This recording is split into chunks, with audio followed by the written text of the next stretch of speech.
The following items seem to indicate in evidentiary fashion that Barack Obama was born in Kenya. The evidence is condemning.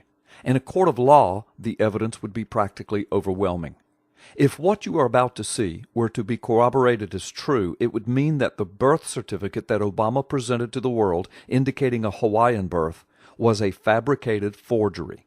If that is so, then Obama would be complicit in a federal crime and a fraud perpetrated upon the American people of unprecedented proportions. Consider the following evidence. According to an article in the Kenyan Daily National newspaper in July of 2010, the Kenyan government was planning to build a cultural center at Kogelo. The Daily Nation, which published an artist's sketch of the proposed Kogelo Cultural Center, referred to it as Obama's ancestral home. But a Kenyan National Security Service memo, released in PDF format, clearly states that the building of this center was to, quote, honor the birthplace of President Obama and rededicate the tomb of Barack Obama Sr., the president's late father.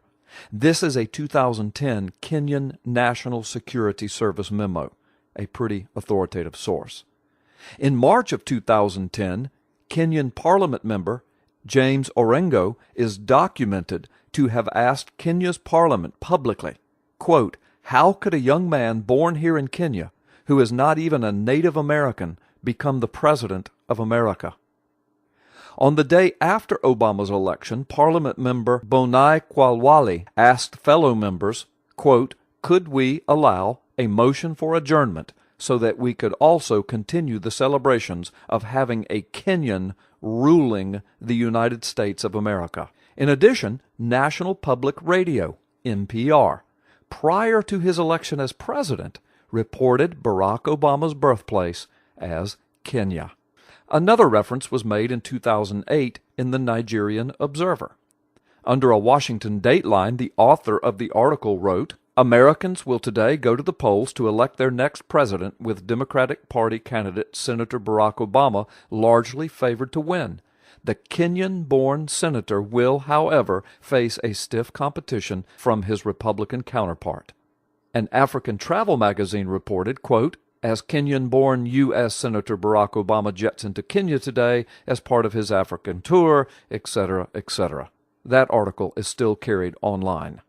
Also, an African news site and an MSNBC broadcaster referred openly to President Obama's birthplace as being in Kenya. In Ghana, anticipation of the Obama's visit has gripped the West African nation for weeks. Our own Mara Schiavo-Campo is in the capital city of Accra with a look at how the locals are celebrating President Obama's arrival. Mara, good evening. For these vendors selling souvenirs, it makes no difference that President Obama's family is from an entirely different country. Barack Obama is Kenyan, but Ghanaians are still proud of him. Yeah, because you're African and you're proud of him. The anticipation isn't just... It seems that almost everyone knows that Obama was born in Kenya. Everyone except the United States Congress and the United States federal courts, both of which refuse to investigate this condemning information and evidence. They had no problem investigating John McCain, a United States war hero and prisoner of war. But they can't seem to bring themselves to admit that they, the Congress and the courts, may have allowed the office of President of the United States of America to be usurped by a foreign power.